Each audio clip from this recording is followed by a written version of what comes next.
Electric slide into the devil doors of life. Things are changing and it ain't the way I like. On the replay, wish I could get a replay.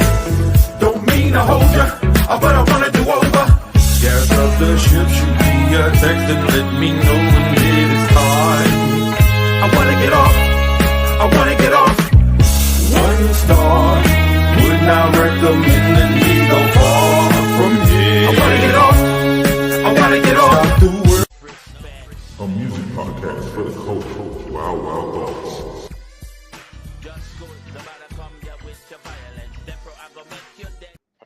Yo, what's up, everybody? We are here with Wild, Wild Thoughts. I got my man, the Kdot scholar, in the house today. B Red is joining us. So I'm sure y'all already know. So let's give everybody a couple of minutes to, give everybody a couple of minutes to join us and get in, gather around, young children, gather around. Give everybody a little bit of time to get in here with us, see that we live. You know what I'm saying? I don't want nobody, I don't want them to miss nothing. I don't want to miss nothing. So I'm gonna give everybody a couple seconds to come on in the room. And we're gonna talk about, y'all already know what we're gonna talk about, right? You already know we're here to talk about the Kendrick and Drake battle. We hopped on Friday night, right after Meet the Grams drop. Meet the Grams. Right after Meet the Grams drop. We hopped on Friday right after Meet the Grams drop. And we were talking about that, and I'll be damned if Saturday Drake didn't drop Not Like Us. Man, did he? Let me tell you something. So this is how I know, for me, this is how I measure how songs have impact. And this is something that's been like this since I was a little kid, even before I was like actually a musician, is I have moments where I remember exactly where I was and what I was doing when I heard a song. And Not Like Us was one of those moments like that I know years from now, I'm gonna remember exactly where I was and what I was doing when that song dropped. Like I remember driving home from school. I think it was driving home from summer school. I just picked Daniel up from school. I had my little first hoopty, and I was on 83rd and Normandy, passing by the old dairy. All About the Benjamins came on. Ooh. And me was all in the car. Like it was me, Speed, Daniel, I think Lamar, like a couple of the homies was all in. And I remember we was like, what the fuck is, so it was one of those moments. I remember the first time I heard Slum Village, Jay Dilla, Get This Money. I bought a little mixtape. I don't know if y'all remember. You too young for this, B, but people that's my age probably remember the Zoo Rap mixtapes from the Slauson Swap Meet. You would go to Slauson and get a mixtape with everything that came out Tuesday. You go to Swap Meet on Thursday, they got all that shit on one tape for $10. We would go get the Zoo Rap mixtape, and I heard Get This Money. What up, Ron? What up, cousin? I heard Get This Money by Slum Village, and I thought they was from the West Coast. When I was like, who is this? Like, this shit banging. And same thing, I went to pick Daniel up from Bret Hart, and he'll tell you he remembers that moment, right? Well, I feel like that when I heard Not Like Us, bro. Whew. Sheesh. But before we get into Not Like Us, let's go back to the night before. So, to me, there's a couple of reasons I feel like Drake won. Multiple reasons that I feel like Drake won. One. Like Kendrick won. Yeah, I'm sorry. Well, Kendrick won. You're right. Well, I feel Kendrick won. He out-strategized. He out-maneuvered. He out-rapped. And even out-Draked Drake. Right? Did. Without even having a social media presence. Without having it. So we did it for him. You know what I mean? Like, the records dropped and the world basically did it for him. Drake tried to go the I'm gonna do funny memes route, and that shit backfired. Like doesn't work.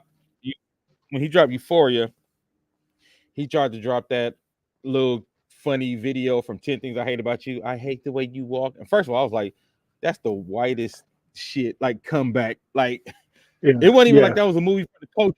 Like you could have went to Bernie Mac and did I hate the white. Like Like you could have went and did something from the black culture, but you went and did 10 things I hate about you with Heath Ledger. What?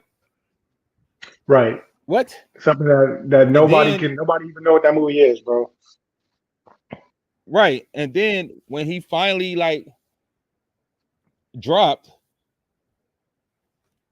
I thought he probably thought he was killing because he was gonna drop a video with it, Right. and I'm like, he dropped Family Matters, and I'm in the grocery store. My cousin Lil Red texted me like Drake just dropped. I'm like, oh, send it to me so I can hear it.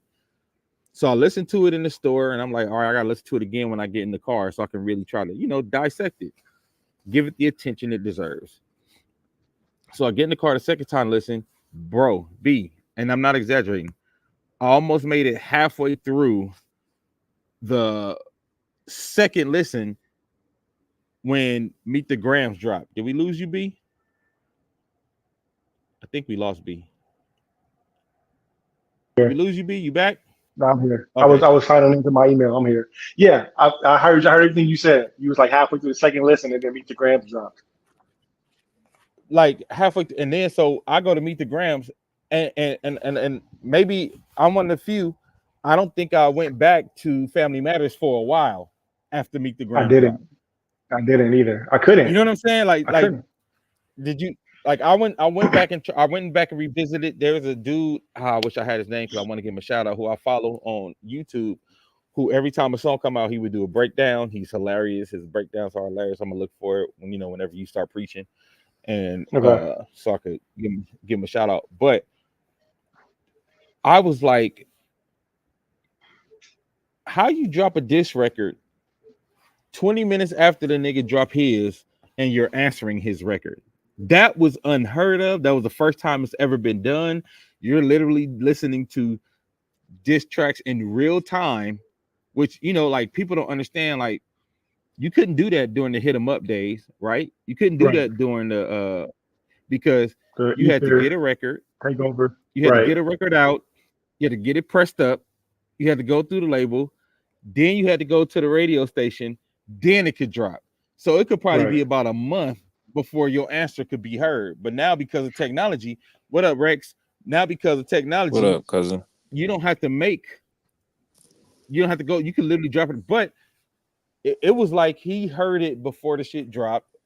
He tried to warn you. And it's the other thing, B. Every single warning, if you go all the way back to Euphoria. No, actually all the way back to Like That. Okay. Every warning that he tried to drop, Drake did not listen. He tried to give a warning in every record, like, don't do it. Nigga, don't do it. Nigga, don't do it. Every single time. And everything that Kendrick said came to fruition after he said it, after the warning, after he told him, like, if you do this, I'm gonna do that. If you do this, I'm gonna do that. If you do this, I'm gonna do that. So, Not Like Us dropped, and Friday we said the only way that Drake could get a win out of this was to drop a hit record.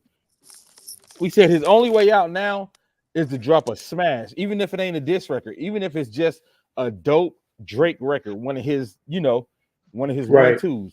He got to drop a club record. We said that was his only recourse. And then not only did Kendrick beat him to the punch, Kendrick beat him to the punch with a diss record that's a banger. With a diss record that's going to be played in the clubs all summer. Like, Drake can't go to no clubs this summer, nigga. Because they're going to be playing that record all That record summer. is going to be played forever. Let's be clear. In every club, because it got to the sports. It got to sports. It's on sports. Dude. Wait. Speaking of sports, right? So the video game. Remember when I told you I said I remember where I was? I got a lag. I'm thinking behind, but I was sending you the video of the Dodger player. That's his walkout music. Okay, a day later, he's walking out at Dodger Stadium to that song on Sunday. No. Not even a day later. But I'm saying not even a day later. So we played at the Dodger game that Saturday night. While we're playing is when Rex come and tell me that Not Like Us dropped. Right? Mm-hmm. Not Like Us dropped that night. He listened to it. We're on the way home. On Dodger Twitter, after they win, the caption was Not Like Us. On Dodger Twitter that night. That's Shit crazy. is crazy. Shit Just is to show you how quick that shit jumped into the culture. Just to show you how fast. So I'm gonna ask y'all first. What's y'all thoughts on Not Like Us? Go ahead, Rex, and then we'll go to you, B. honestly, in all honesty, he I feel like Kendrick pulled a Drake card on himself, basically, and flipped this whole shit and turned it into a club banger.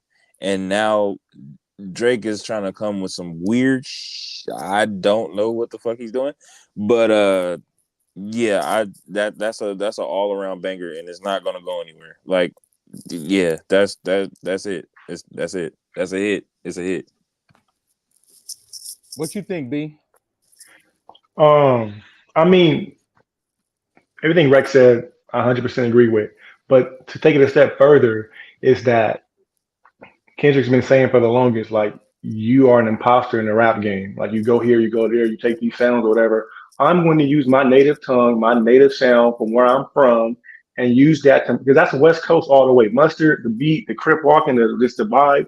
You don't have that. You can't go to Toronto and give us a Toronto sound and diss me over that sound because you don't have that. It's not. You're not part of the culture. You got to go to Atlanta or New York or wherever he is biting off at that time, the Caribbeans, hey, wherever he's in to make a sound that's your not your sound. This is me. This is West Coast. You see the Dodgers are playing it.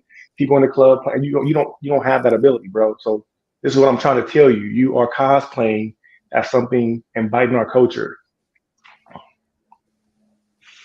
Well, and this record did a few things for me to solidify the win, right? Like this thing did a few things for me to solidify the win. First, the last recourse that Drake fans had was, well, Kendrick ain't got nothing in the club. Like we could play Drake diss records in the club. That was like the last little ditch effort thing that they had. And then That was was like the last straw on the camel's back. that one, and also the other only thing they had left was, well, Kendrick shit got too many layers. Like, don't nobody understand all that shit. So not only did he address the Drake fans who were saying that shit, he addressed them with like, I'm gonna do a simple record that's straight up, even though it's still some deep shit in there. I'm gonna give y'all just enough straight dumb shit that y'all can just catch on the first time. Because to me, the difference between, and tell me if you agree, Brandon Red, the difference between Drake and Kendrick records were, even Drake's clever lines in his records were very surface. I got everything the first time. It was very surface. It didn't take deep dissection to understand what he was saying. Every record, like, and I listened to all of them. And then Kendrick records, they have something about them that will make you want to have multiple listens because you like, oh, I didn't catch that. Let me go back. Oh, damn, that mean that. Oh, It that has a mean deeper that. meaning. Yeah, and I didn't get that from Drake's record. So to me, even the replayability wasn't there in the same way. What Right, you think? 100%. Even going back to something as simple as the cover art of the diss record. If you look at push-ups, it's simply just a size 7 shoe label. Like that's Right. very immature and face value. You see it, oh, he's making fun of his shoe size, which is, I guess, the punchline of the song. Euphoria, people were like, oh, damn, that's Drake's show. Oh, this show is about this. Oh, it dropped. Like they were like, and then you look at the definition of it. It was like, okay, this is you're on a high, and people are like, oh, that, like it had so many. Just the cover art alone from both of the first diss tracks shows you that there are levels to the thinking and the planning and the premeditation of it. I mean, come on, bro. Like a size 7 shoe, that's what you're leaning on. Like for your first diss, like you gonna come with anything Trash. better than that? Like, And that's what I mean by it was very like elementary. It was very rudimentary, like the dishes that he was dropping verse what, and that's what I said. Even like if you like as a lyricist, you know what I'm saying? I'm like listening to what they're both doing lyrically, and I'm like, I don't know. I don't know if this gonna get it. Like every time Drake would drop a record, I would be like, I don't know if this gonna get it. That was the feeling that I had. right. So now, B Red, I know you have a few things that you want to, talk to our audience about. So Okay, go ahead. I'm ready. Give us So a I'm little ready. classes in session. You ready? So I'm preface this by saying that this is from hours of listening to all the records, being on Twitter, being on TikTok. So this is a little breakdown from me. Having all the records. I'm able to go back and kind of listen to them, knowing what's going to happen and what did happen. And this is a little bit of a breakdown for that. Like, come bring it all full circle. So Yes, sir. I'm gonna preface this by saying the last thing that Drake said in the Heart Part 6 was he was worried about the facts. I want to get to the facts, right? So all the stuff that I'm about to say are facts. They're not my opinion. These are things that were said and that ended up becoming true. Okay. So push-ups when it first dropped, in the beginning of push-ups, Drake has the tagline of "Who Kid?" It says "Who Kid?" Going Mhm. through it, "Who Kid?" is not associated with the song at all. He didn't produce it. He wasn't featured on it or anything like that. People didn't know what that was from, but why he was saying that. There was a TikTok person, guy named, his name is Jody Too Good. I want to make sure I give him a shout out for this. He called this on April 24th. He said, "Why did Drake use the Who Kid tag when there's no association with the song?" Then he broke everything down. He said, if you go to Mr. Morale on the cover, there is a picture of Kendrick with his two kids and his wife. He said, then later on in the song, he breaks down Whitney, I'll be with bodyguards like Whitney. But then he said, maybe he's trying to say that one of the kids from that cover of Mr. Morale, remember Mr. Morale, this is very intricate into the Mhm. story. This is Uh-huh. a big detail. So he said, Mr. Morale, maybe he's using that to say one of the kids is not his. He said this on April 24th, dang. He was able to break Oh, down the cool kid. pettiness of it. And I have to post. Yeah, I have to post from TikTok. I can send it to you and everything. So he said this on April 24th, one day after Push-Ups dropped. He broke it down very good and said he's going to try to say that one of the kids from the cover of Mr. Morale is not his. This is before even Kendrick even dropped Euphoria. This is the day after Push-Ups, right? So then he says, "I'll be with bodyguards like Whitney." So he's trying to say maybe he needs Whitney needs protection, maybe something like that. Once again, alluding to him hitting on, Kendrick hitting on Whitney. This is before any rumors are out. This man broke down Kendrick lyrics and had it out there, right? Okay. Then you fast forward to Taylor Made. Taylor Made was the second track that Drake dropped.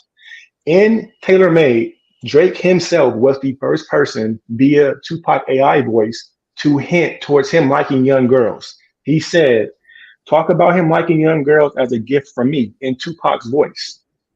Kendrick didn't say nothing about that. He hadn't even Oh, responded yet. That line is in Taylor Made. Drake said that himself as wow. Tupac, right? So that he was the What first one to bring the up the young girls. hell? That was not Drake. I mean, that wasn't Kendrick, right? So then you move on to Euphoria, right? Going back to that in the opening line, he says, fabricating stories on the family front because you heard Mr. Morale. That goes back to Mr. Morale and him knowing, bro, you're trying to make up stories about me and my family because you heard the album. In the album, there's a song called We Cry Together, where it's a very toxic relationship. He's arguing with a woman in the song. She Mm-hmm. says in Mhm. that song, Mhm. I want to Mhm. fuck your cousin. He says, you want to Mhm. fuck who? He took Mhm. that. He's fucking somebody else, and maybe that kid is not his from Mr. Morale. Kendrick already knew this. He's like, bro, don't fabricate stories because you heard my album. And once again, keep in mind that Mr. Morale is gonna come up one more time, right? So Okay. in Mr. Okay. Damn, Damn, I didn't know none of this. Yeah, you gonna Euphoria, have to send this to me. right? I'm gonna send all that to you. In Mhm. Euphoria, Kendrick says nothing about pedo cases, about Baca and his case. Yeah, he has says it kept it all. It's all lyrical. He even says in one of the lines, "It's not about gimmicks, not about critics. It's not. It's about who's the greatest." You don't want none of that stuff. He's Oh telling you, bro. This is what it's about. shit! And then he ends the song. He ends Euphoria. He ends it by saying this. Let me get to the lyric real quick. I don't want to mess it up. He says, whoever fucking with him, fuck you niggas too, and fuck the industry too. If you take it there, I'm taking it further. That's something you don't want to do. That was his first warning, right? Yeah, Okay. yeah, yeah, Yep. yeah, yeah, Yeah. yeah, So yeah. he goes to, then that was on Tuesday when he dropped that. Friday, before I get to Friday, Thursday, there was supposed to be a drop from Drake on Thursday night. Everyone was saying that it was supposed to be a drop. That he didn't drop. There was a reason. We didn't know why he didn't drop. He was like, okay, so that got pushed to Friday. I'm gonna tell you why that got pushed in a second. So Friday, uh, he dropped 616 in LA, right? That was Mhm. another. This is another Uh-huh. warning to him. Okay, he gets to it or whatever. And one of the lines from there is, let me see. Hold on, let me pull the lyrics up real quick on my phone, on my laptop. I don't want to misquote Kendrick. This shit goes deep. This shit, I yeah, didn't this know. shit I didn't deeper know. than what it is. So Kendrick was even trying to head him off the path from the get-go. From the get-go, bro. If a TikToker was able to decipher that in one day, bro, how do you think like Kendrick didn't already know where you were going with it, right? So in 616 in LA, he says, where is that lyric at?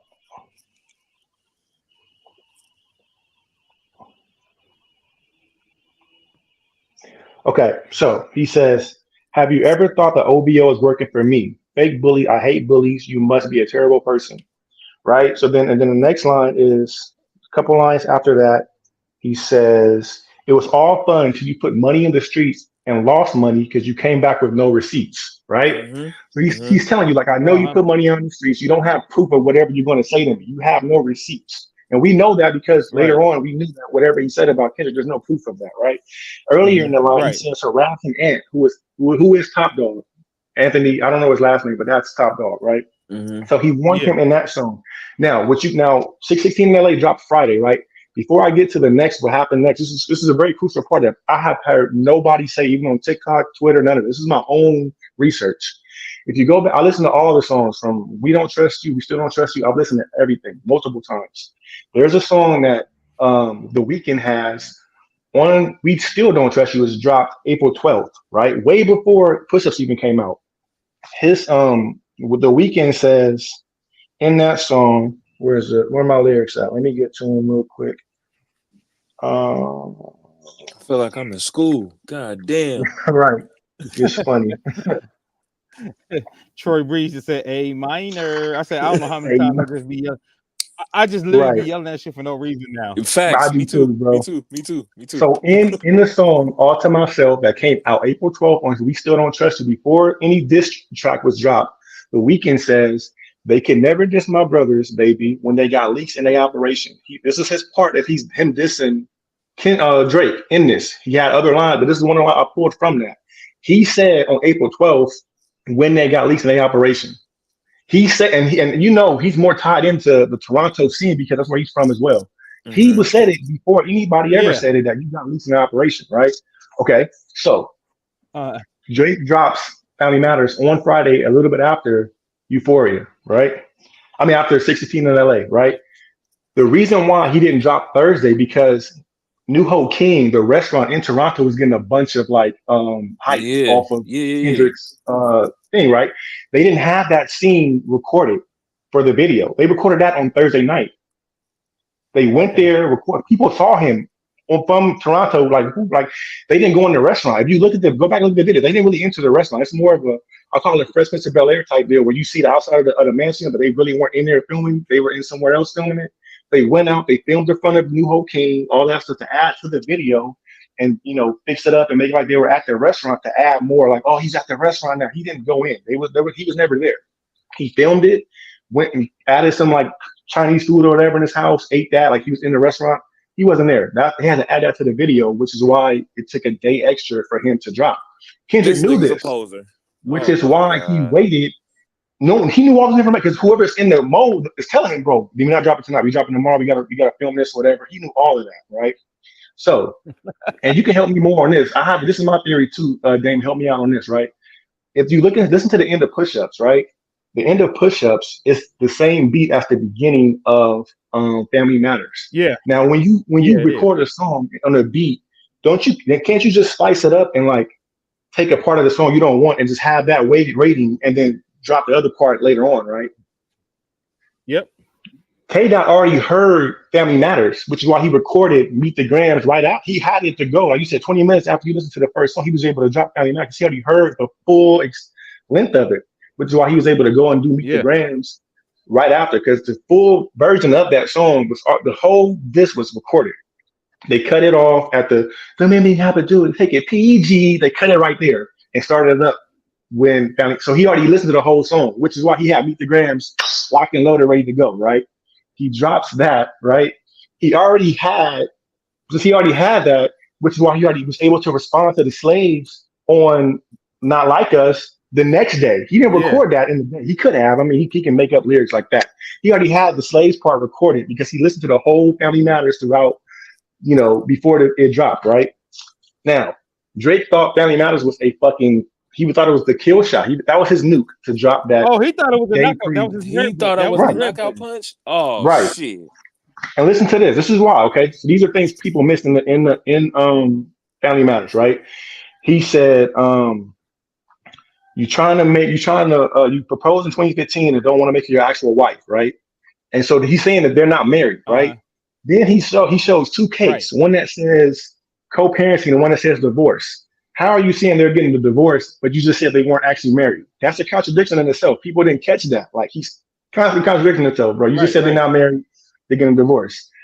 In the picture that Kendrick leaked, there's a receipt for a ring. What he did was he had a replica ring made that Whitney has, and that's when he's holding the ring. It's supposed to be like, well, yeah, I got your bitch ring. Kendrick knew that. There's a receipt for the fucking ring in the picture, bro. Why would you leak that to him? Why would you leak to him that was the end of the video, like him holding the ring. That was like the climax of it. Why would you leak him the information of the ring? That makes no sense. So that's why we know he didn't really leak it to him. It was a mold, bro. Why would you show him you're gonna buy a ring and put it in the video? Well, come on, man. Well, yeah, like, even when you talk about contradictions, G, he said whoever feeding you whoever feeding you info is clowns. He said, what he call them, Rex? Clowns. Clowns. Yeah, but then 2 lines later he say, we fed it to you on purpose. What? For a week. No, you can't do that. Right. You can't double back on your word, nigga. No. And the first thing he posted, after the leak was, oh, these guys said I have a daughter. They're in shambles. If you leak information to him, that's your gotcha moment. That's the time to show me leaking information. This is here is Baca telling you this, telling you that. That's when you don't go on Instagram and say, oh, they're in shambles. No, you say I made him do this. Here's my response to that. You step on his track. So in reality, Kendrick stepped on his track twice with 616 in LA and Meet the Grams. Like, he had all the information already, bro. Yeah. And what was the last record? The Hard Part 6, or the Hard Part 6 a little later. Yeah, we'll get to that. We'll get to that later. Go ahead. Finish what you're doing. Go ahead, cook. Let's let B cook. Okay. Cook, B cook. Okay. So and we know that Kendrick really doesn't make mistakes when he writes his records, right? He doesn't really. He's a Pulitzer Prize winner, so he knows how to use words, right? Facts. So in the Meet the Grams, there's a part where he says something that a lot of people didn't catch either. And I can't find the TikToker's name. This is not me. I want to give credit. Credit's due. So I'm gonna find it out and give you his name. Who found this out? This wasn't me. But he pointed out. I think his name is Jason or something like that. But I'm gonna find it for you. Hold on. Let me get to the lyrics. Give me a second. This is crazy. Okay, so there's a part in Meet the Grams where he's saying Kendrick is making statements, right? He's talking this fourth verse. He's talking to Drake, right? And he's making statements. He says, "You lied about your religious views." That's a statement. You lied about your surgery. You lied about your accent and your past tense. You lied about your crew members. You lied about all the kids you got. You lied about your son. You lied about your daughter.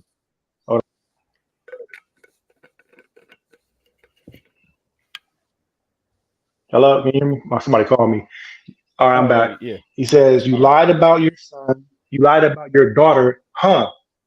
That's a question. Everything else that was everything he meant. At the end, when he says about your daughter, he says, you lied about your daughter. Huh? Question mark. Everything else he said before that was a statement. Why did he say you lied about your daughter? Huh? Like a question. He didn't do that on accident, bro. It's in the lyrics. It's a question mark behind it. He's saying like you lied about her. Huh? Like I figured it out, bro. I know you lied about your daughter. Like, so that's a theory that's out there, but it makes sense because why would he say after all those statements? Why would he make a question mark after the last statement, bro? That doesn't make. He's not going to do that on accident, right? So the theory is he knew about the daughter being like he had somebody on that side feeding him information. So he's like, yeah, it doesn't matter. All the shit I said prior to that is still relevant and real, bro. You're still a sick dude. You're still doing it, still doing that. I try to tell you, I don't want to take it there. I got more information on you. You don't want to go. Like, so yeah, that wraps all that up. Maybe we can get on the hard part 6 later. But yeah, Kendrick knew from the beginning, bro. Like, there is no getting around those allegations of him not having the leak in the OVO camp, bro. There's no way. This nigga Kendrick is Kaiser Soze. from from he's tried to show a dog like the way he's again.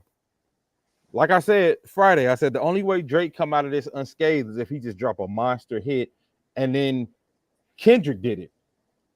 Like to me, that was the knockout punch. Yeah, and then he come with the hard part 6. To me, and tell me if I'm wrong. No matter how hard he tried to come on the hard part 6, it sounded like he was waving a white flag to me. Yep. Oh, he was. It sounded like he was. It sounded like he was trying to empty the clip. This the last little dirt I got on him. Let me try to use this. Nope. And then he even the record he was talking about, Mother Eye Sober. He was trying to say like everybody like, bro, you didn't even listen to the record yourself, because that record he's not talking about him being molested. He's talking about his mother being molested, and nobody protected his mother. But I'm like, he's like, so like the whole premise of your record now is off because you didn't even use the right, premise of that entire record. False information. And well, yeah, but not even false. It's like literally that information is there for you. It's real information there for you, and you got that wrong. And to me, that shows you how cerebral he's not being. The fact that he got something as simple as not getting what the record is talking about, not getting that right, something as simple as that shows me that Drake was just not really, really, really ready for this fight. Nope. He didn't know it was coming. He got caught off guard, which is good. No, he thought it was gonna be easy. Because like think about it. First he was saying, nah. He like I want the smoke now. Don't try to not respond. Then when he got the first response, he's I'm going on vacation. You know what I'm saying? Like, oh, now I'm going on vacation. Then after that, it was like, what else you got? And then he was like, oh, you about to wake up the demon. What is gonna take to wake up the demon? This nigga done killed you. I don't know how many times he done went in on you. And he still kept going, and you still didn't respond back to like that. So what are you doing for real? Like it don't add up to me. And then even on the hard part 6, he tried to use Kendrick's line like, oh, the Pulitzer Prize winner is spiraling. Like it don't look like he's spiraling, dog. So like it looked like he's poised winning the fight, hitting you on the chin. Like, so you look crazy. Like even what you thought, like to me, like I said, Drake is used to being able to run to social media and get him and his fans to make fun of his opponent. And even if he's not really winning, that's how he gets over. But like, because Meek Mill, he won. Pusha T, he got slaughtered. But because he got those fans, he was running the social media to try to make jokes about Pusha T. You can't get away with that with Kendrick. Because Kendrick got a big ass following, a bigger following than Pusha T. Kendrick got loyal fans just like you do, and Kendrick got the records to back it. Like you can't just I'll sell you. You can't use that for Kendrick. Like even if you sell more records than me, all my shit sell like crazy. I'm a Pulitzer Prize winner. I got the respect, and I've been coming at you for a long time. And I guess Drake been like secretly dissing Kendrick for like 10 years, like since 2013. Right. I had said on Twitter, bro, this was hip hop fans MCU, bro. And 2012, when Kendrick was on Control, was the first Avengers movie. And this past weekend was Infinity War and Endgame all in one. Like we've been waiting 10 years for this whole thing to come to an end. And this weekend was the fucking Endgame that we got to see as hip hop fans, bro, in MCU terms, bro. Like it's literally been going on for a while. And all the stuff you said about Kendrick is true. And the main thing too that's true is Kendrick has a whole region that's behind him. You never is gonna turn the West against. He said in Push Up, I'm bigger than you in your own city. Like nigga, stop, bro.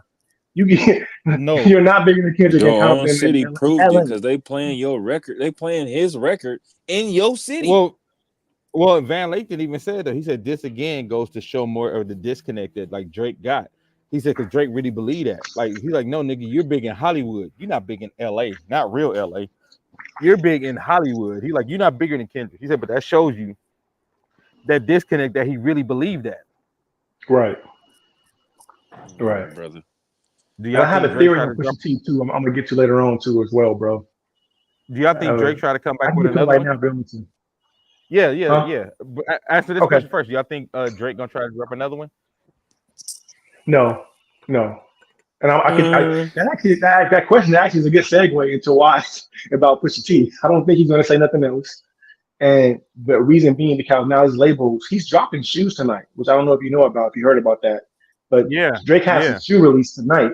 So billionaires are now getting involved to be like, bro, stop with this because you're fucking our money up. You got a shoe release coming up. He has something else going on, like a tour, like a relapse tour that's going on later on in the year. That's probably like not gonna happen now, whatever. So bigger stuff is going on. My theory on Pusha T, because he addressed a lot of this. I will give him credit for addressing most of the things that Kendrick said on his records. He did have rebuttals for him, even though they weren't like deep lyrical rebuttals. He did rebut most of the stuff that Kendrick said. Well, one thing he didn't say, which was one of our favorite lines in Euphoria, is "Let me see you push a T." He never ever has Never addressed Pusha answered. T, right? Never. And my theory on this is my own theory, not from TikTok or Insta or anything. This is me just being a nerd. In 2018, when they got into the beat and Pusha T revealed he had a son he had been hiding, that was Drake's last year on Young Money, Cash Money. In 2018, his last album was Scorpion. And that same year, he signed to UMG for the 400 mil. I can almost guarantee they probably said, "Hey, sign this. You do not. It's not a good look for you hiding a kid. You want this money. You want this contract. You got to end it with Pusha T. You cannot respond. We cannot talk about it. We need you to go on a run with your son. Show you're a good father." Because after that, he was all everywhere with his son, pictures, everything. I believe UMC made him cease and desist with Pusha T. Don't mention him no more. Show you're a good father. Give the brand a good rebranding, because if not, we're not going to have you on this label as the head of this label with all this money. Because he's never ever said anything on any track. He's never. Drake is the king of passive aggressive lines and sneak dissing, which is what makes people mad. He's never snug this Pusha T ever again, ever. He's never took the opportunity to say anything slick about him. Virginia, nothing. He hasn't. For him not to do that, I really believe his label said, "Hey, bro, you want to come over here and get this bread?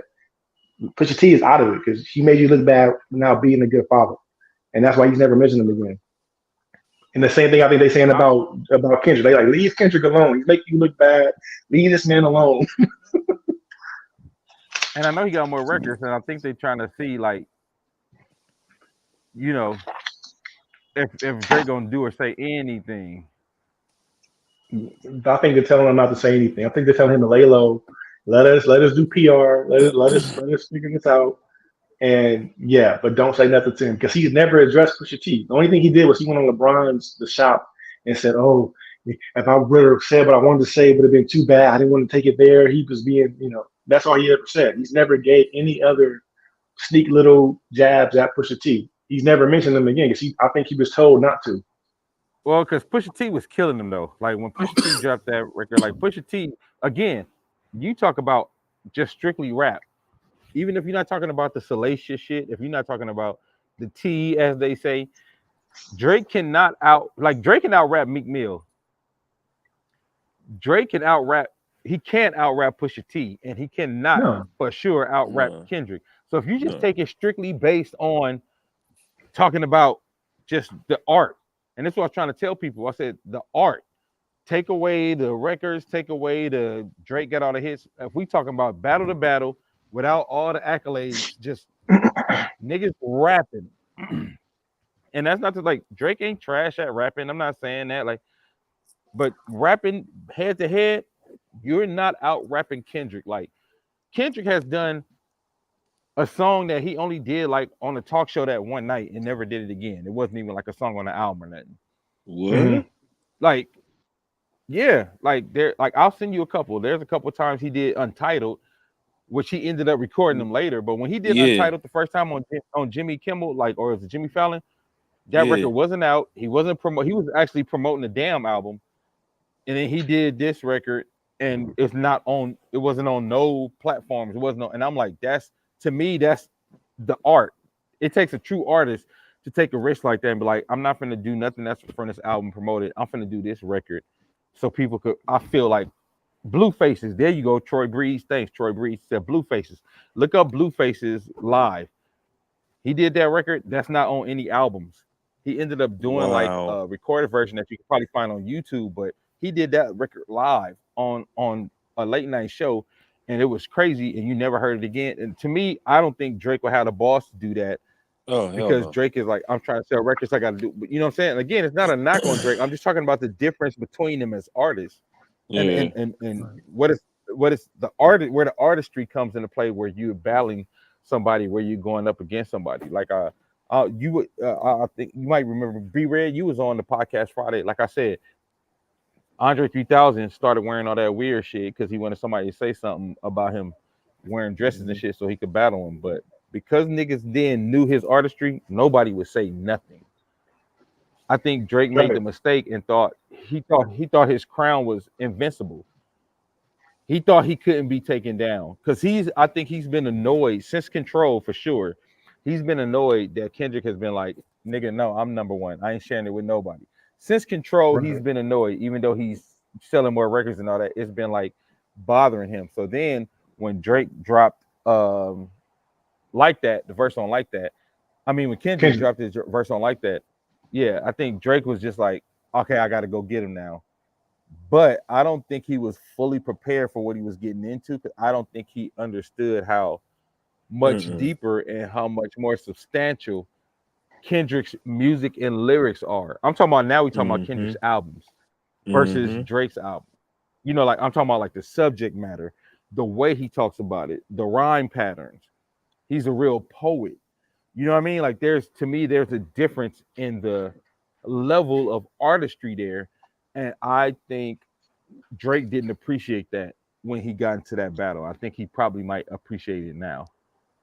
Yeah, that's really what I think Kendrick, the base of Kendrick really not liking him, among other probably personal issues that they have that we don't know. We're not in the industry like that or around him like that, like us like the majority of fans, is you don't understand hip hop and the history of it, the appreciation of the artistry, which you speak upon. You're a musician, you understand it. If you see somebody that's like, I can't think of like the fake musician way of doing it, but you see somebody that's not really like, they're making fake drums or they have fake, you're gonna be like, bro, like this is not, stop. You're not a real musician.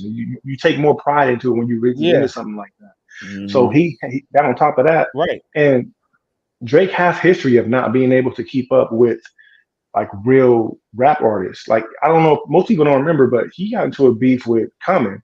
I think people sleep on Common as a lyrical rapper. He killed him all. Like, this is back in like 2015. Yeah, like 2015, something like that. Like, he never really responded to Common. Like, he couldn't.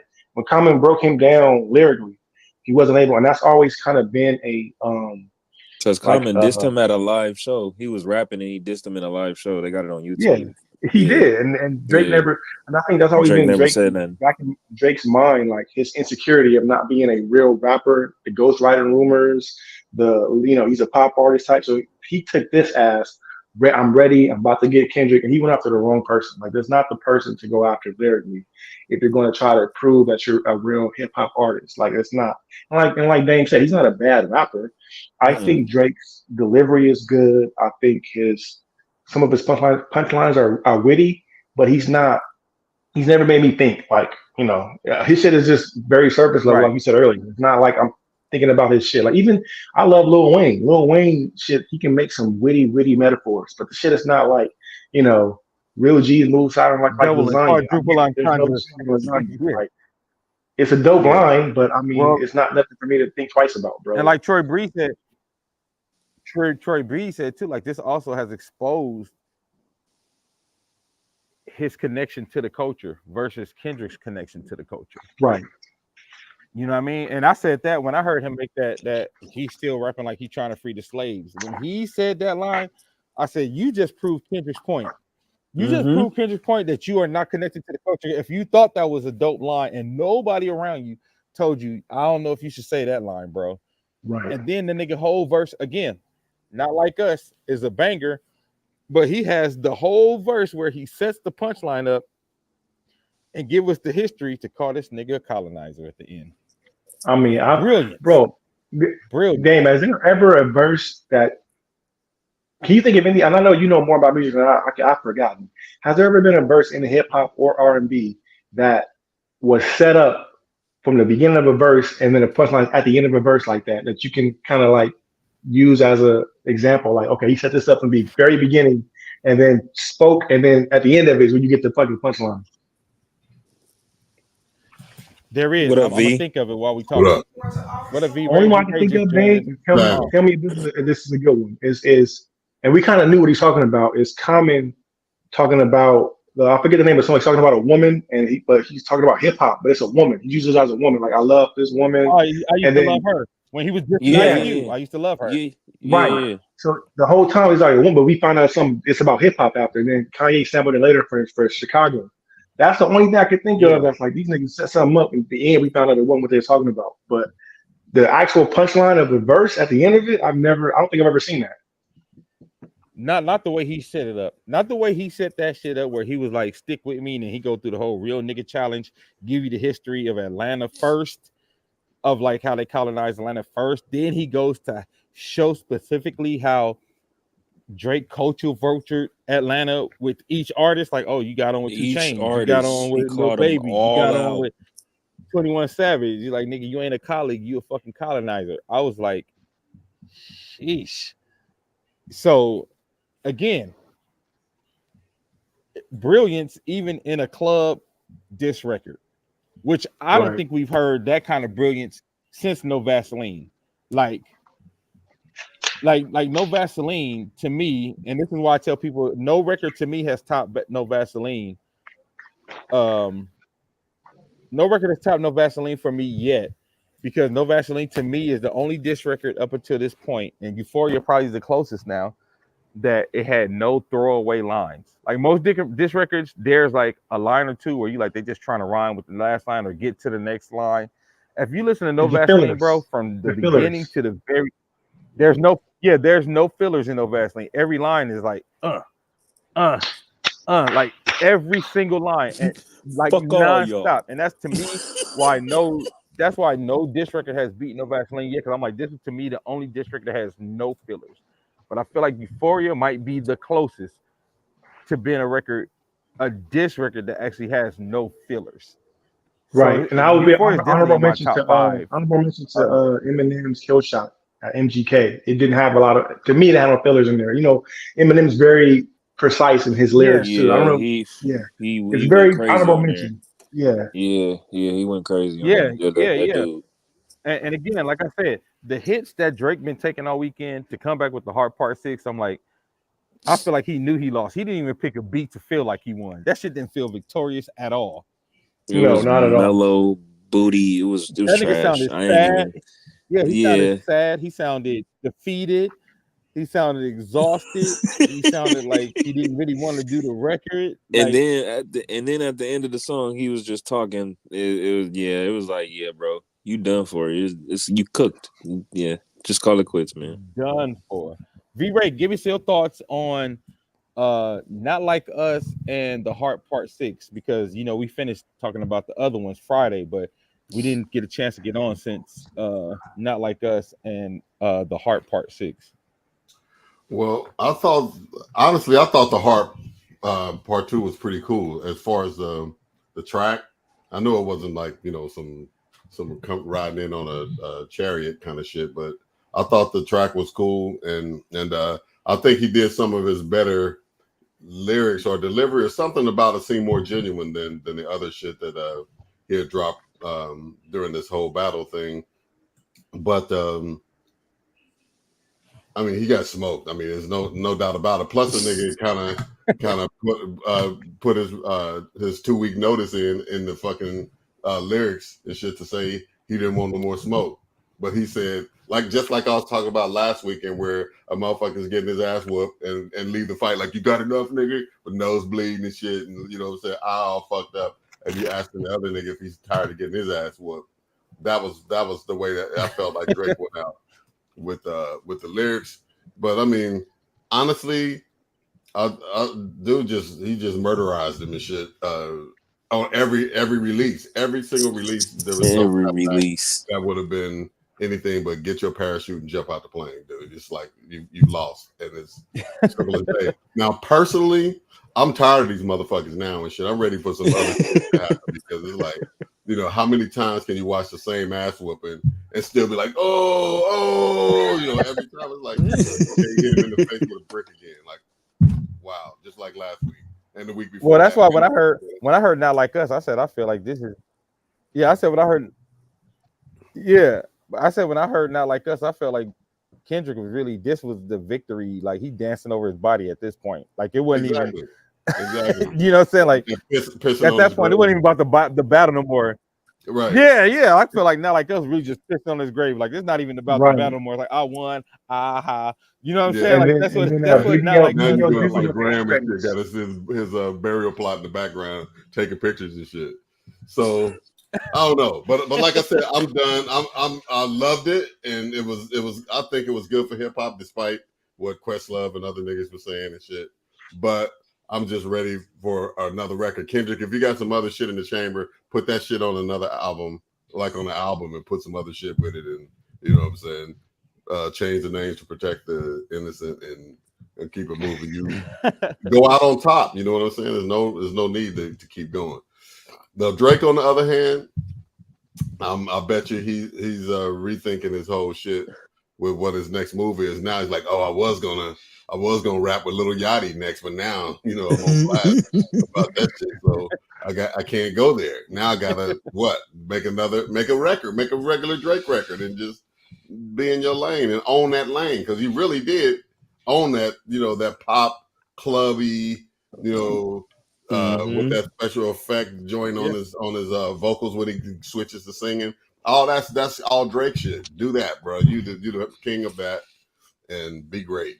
But no more battles because you not equipped. Or pick a motherfucker who you can whoop his ass, and like a fighter trying to come back, they get like a little the custodian at the gym and shit, and put the motherfucker some big gloves and shorts on and make the comeback dude fight him. That's his next battle opponent if he even goes that route again. I think he should leave the battle shit alone. Yeah, exactly. I think exactly. You've been there, and I think to me, yeah. And if you look overall, I think this has dented his legacy more than it has helped it. And he probably thought it was going to help his overall legacy. Like, not to say people still gonna buy his records, people still gonna be fans, but I'm talking about his overall legacy of looking like the Teflon Don, like he was the number one guy and nobody could touch him, and he was the best, top of the mountain. I think that piece of his legacy is gonna be changed forever. Oh, absolutely. Yeah, but he just picked the wrong guy, man. I mean, he probably could have cemented. He definitely would have cemented his legacy if he would have killed Kendrick Lamar. But that just wasn't in the cards for that and shit. So he should have left. A high risk, high reward. Yeah, definitely a high risk, high reward battle. Yeah. But the risk went out. You know what I mean? Yeah. But again, like I said, I feel like he got a little arrogant. I think he wasn't prepared for this. I feel like he got a little arrogant. So because of his arrogance didn't let him prepare the way he needed to step into the ring with Kendrick. Like that's what I feel like. Ever since that nigga been rocking the beard, he been doing and this shit. This is what I want to talk about too, man. Nigga shave and just go back to doing other records. Yeah. Go back to being Toronto Drake. Stop trying to be Atlanta. I don't like Atlanta Drake. Go back to being Toronto Drake. Yeah. But I wanted to ask y'all too, like, what do y'all think about how like all the East Coast niggas be it feel like the East Coast niggas been lightweight throwing shade because Kendrick is winning. Because first they was all with it, they was all for the battle. Then when they were like Kendrick was winning, all of a sudden they trying to say his record's just corny, he's whack. Oh, we need to stop. It's going too far. Or like Questlove put up a post like hip hop is dead. I'm like, man, what the fuck are y'all talking about? Gilly the Kid was like, oh, Drake won. It's over. Light skinned niggas winning. And Cameron and Mace, they switched it now after Not Like Us came out. Cameron and Mace was like, he won. But even I think one of the only East Coast niggas who was keeping it a buck through the whole thing was Joe Budden. Like when I heard Joe Budden, he was the only one who was like, yeah, Drake said some nice shit. Nigga played that shit on the podcast.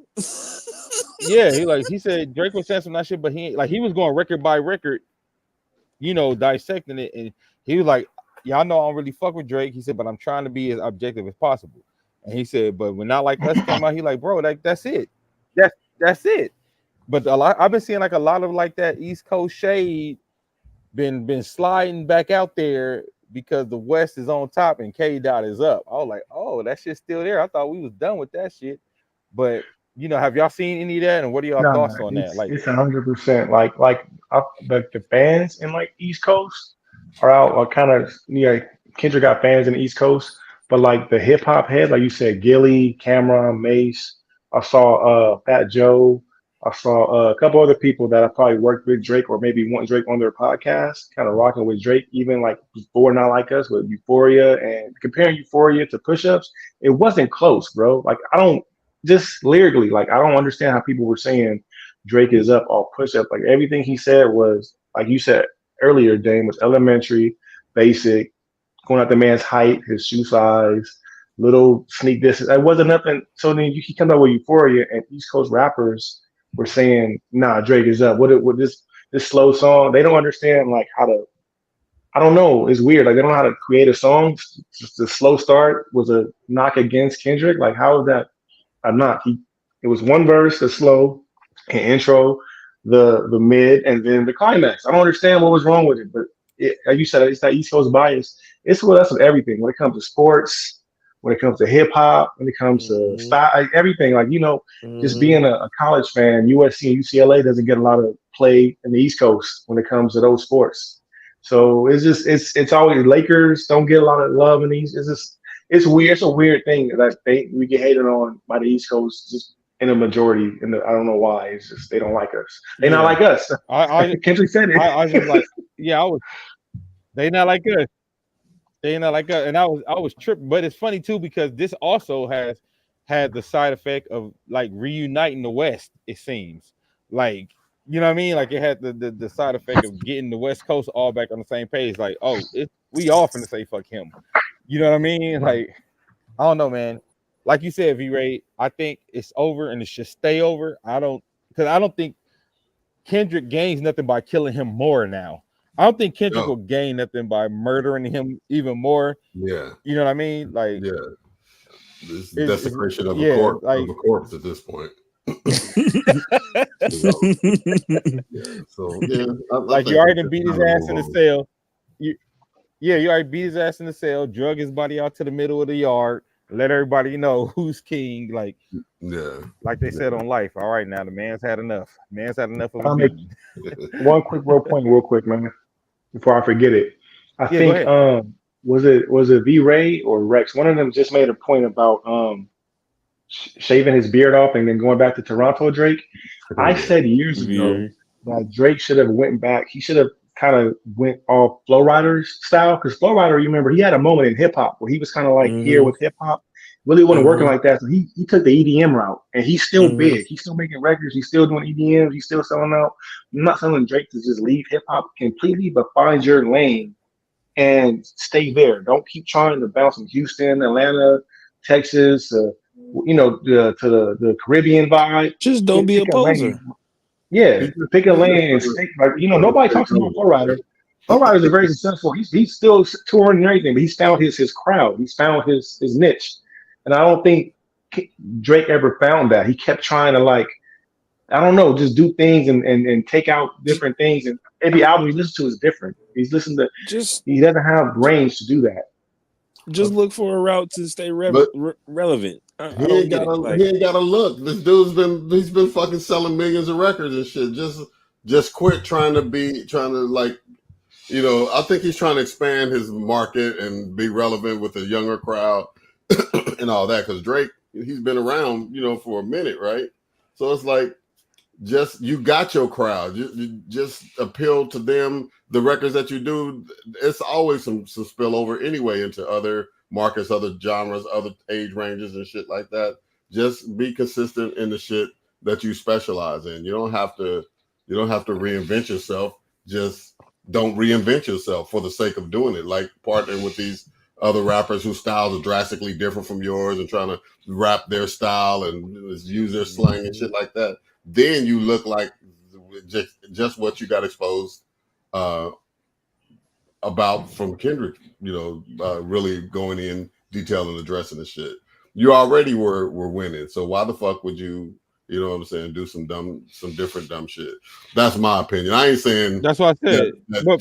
keep being just staying in an old style and shit like that. But nigga, your old style was selling 10 million records and shit. So nigga, what's the problem?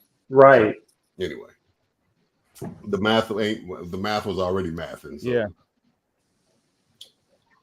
Today's price is not yesterday's price. Well, yeah, because this shit makes like now it's gonna take Kendrick to another level. Like this battle has put Kendrick on the forefront that he, because Kendrick had his fans, because people act like Kendrick don't do stadiums too, and like he don't be selling out. Like niggas be trying to act like Kendrick being like poetry bars or some shit. Like that's the funny thing, like niggas be like no, Kendrick got a big ass phone. If you the highest grossing tour by a solo hip hop artist ever. Like he just broke that record like in December. So yeah, niggas that's why when the one that they played on Hulu, right? The one they played on Hulu. Yeah. That's why when Kendrick when said that thing on his little diss track that he retracted, like you fell off like the Simpsons. I'm like, nigga, he just broke the record for the highest hip hop tour last month. Like, what are you talking about, bro? Like, hey, Drake, J. Cole, back, no take back. That record so damn fast.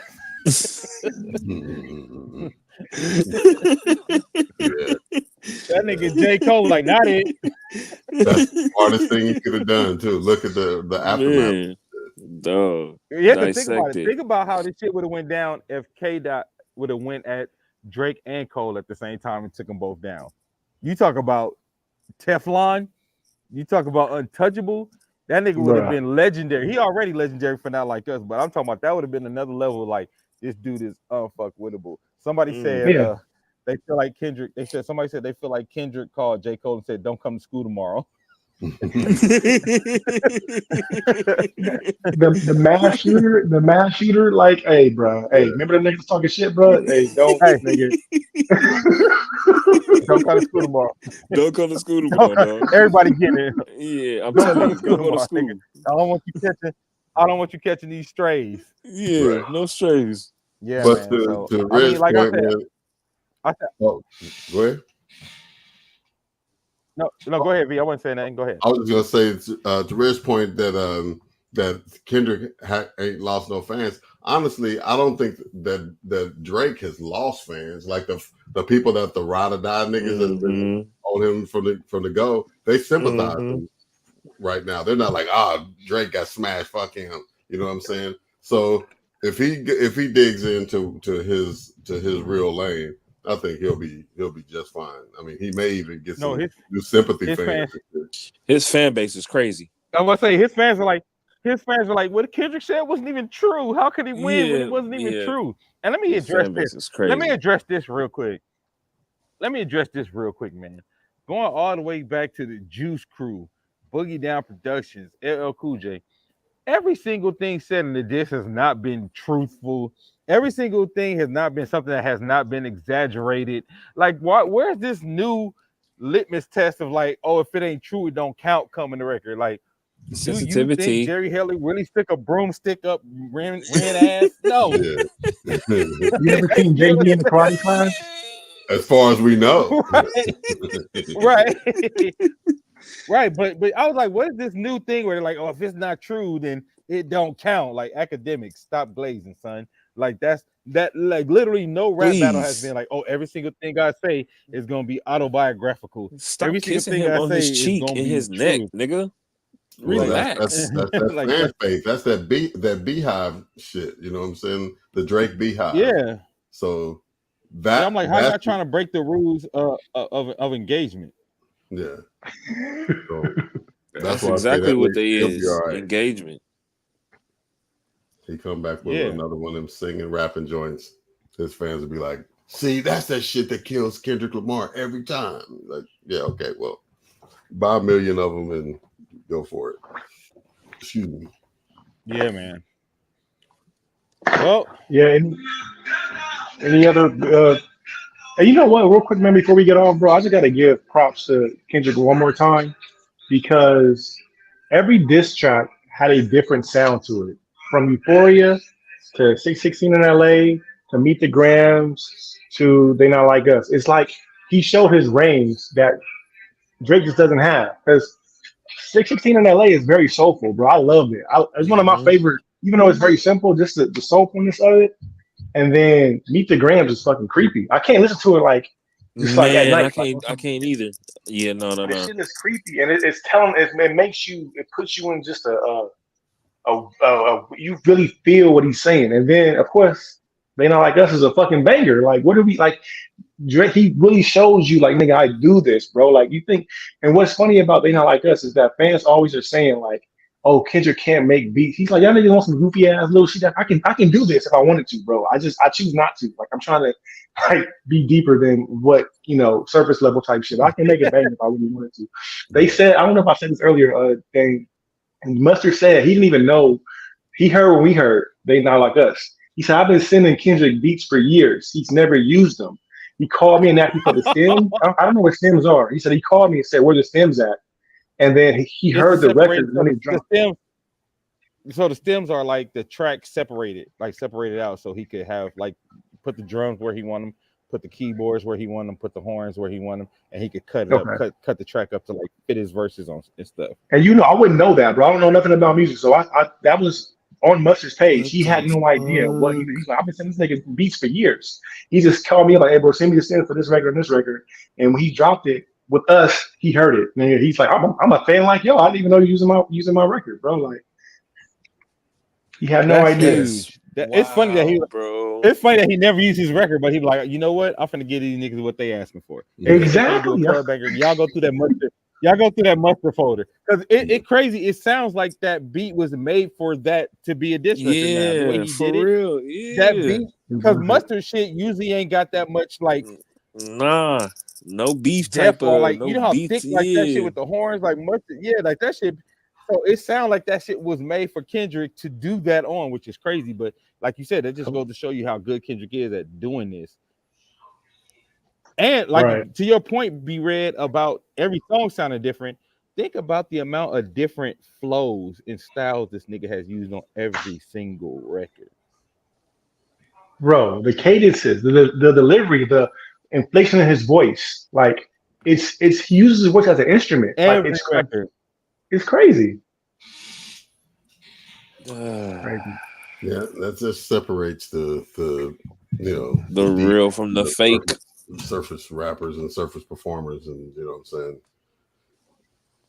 There's room for both of them, but not in the ring together. Excuse me. No, like you said, it ain't even close. To me, it ain't even close. And like I said, it's not like because I want people to think I'm saying like Drake been trash. I don't think Drake been trash.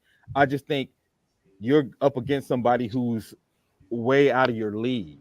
You know what I mean? Like, it's not that he been trash. It's just like, nigga, you just not close. Not even close.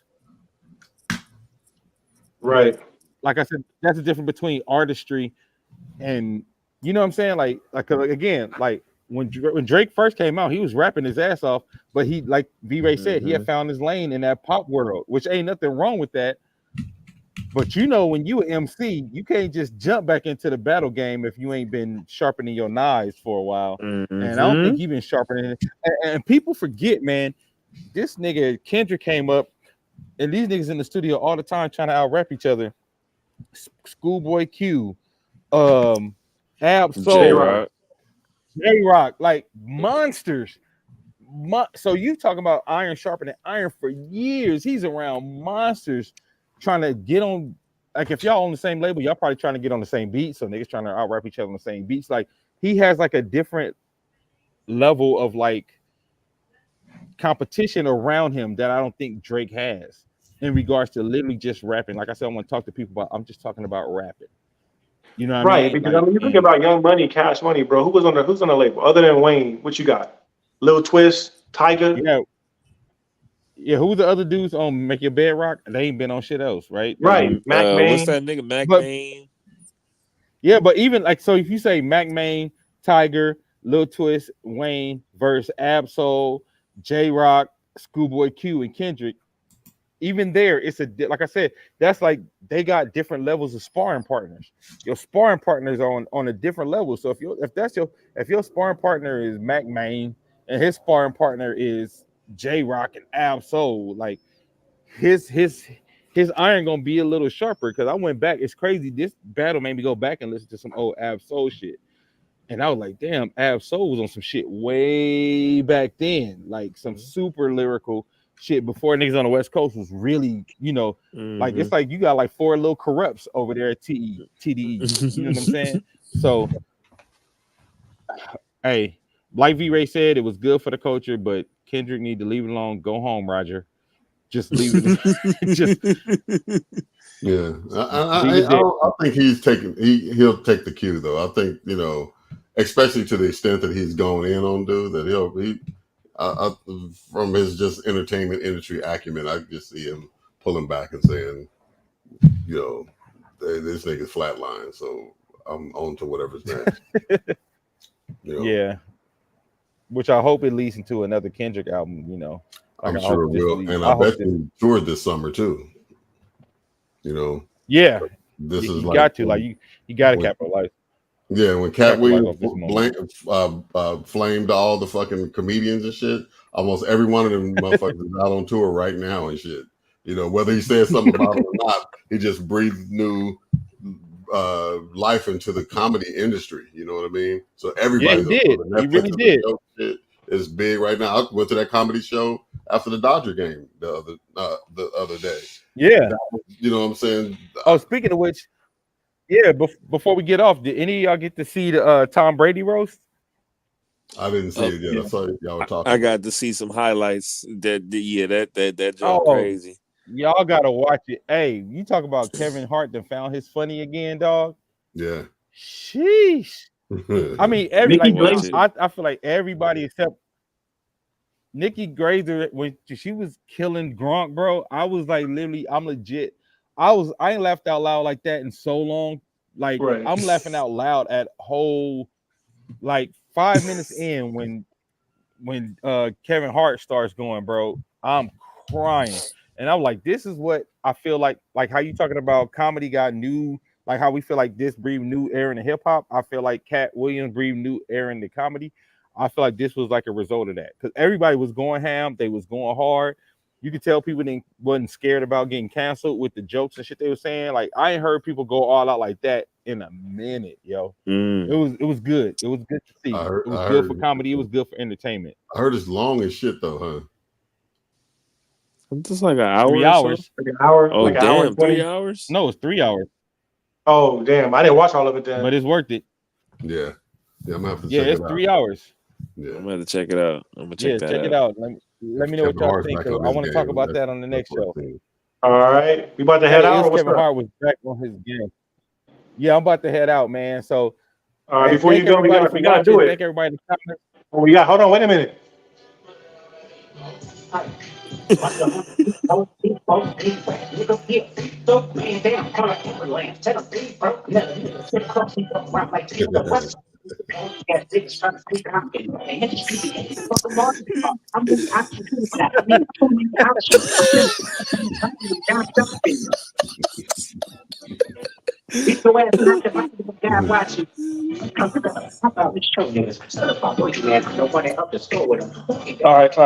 Mm-hmm. That's the hey best. man, that's the best that record is instant banger. Hey, V-Ray, we gotta learn that shit for the May 26th show. We gotta learn that shit. Yeah, that's not a bad idea. We gotta play. We just gotta. All we gotta do is the OVO and the stab. Yeah. We gotta do that. We gotta learn this shit. Play it live. Make that shit smack live. All right. That shit gonna be clean. That shit gonna be clean. Yeah. Can't wait. Yeah. Yeah. All right. Well, everybody, thank y'all for joining us. Instagram was popping tonight. So thank everybody on Instagram who was, dropping the comments, keeping it rolling. And thank everybody who's been watching on Facebook. Make sure y'all like, share, subscribe. Let everybody know we're doing Wild Wild Thoughts on Wednesday nights. Wild Bunch single, Walk It Back, is out everywhere. Go get it. Learn to dance. Share it with your aunties, the aunties with the potato salad arms. Let them know we got a record out and let them know learn to dance. You know what I'm saying? Hey, this was a good show. Drake, please, nigga, stop. Until Life next time support. we see y'all. Yeah.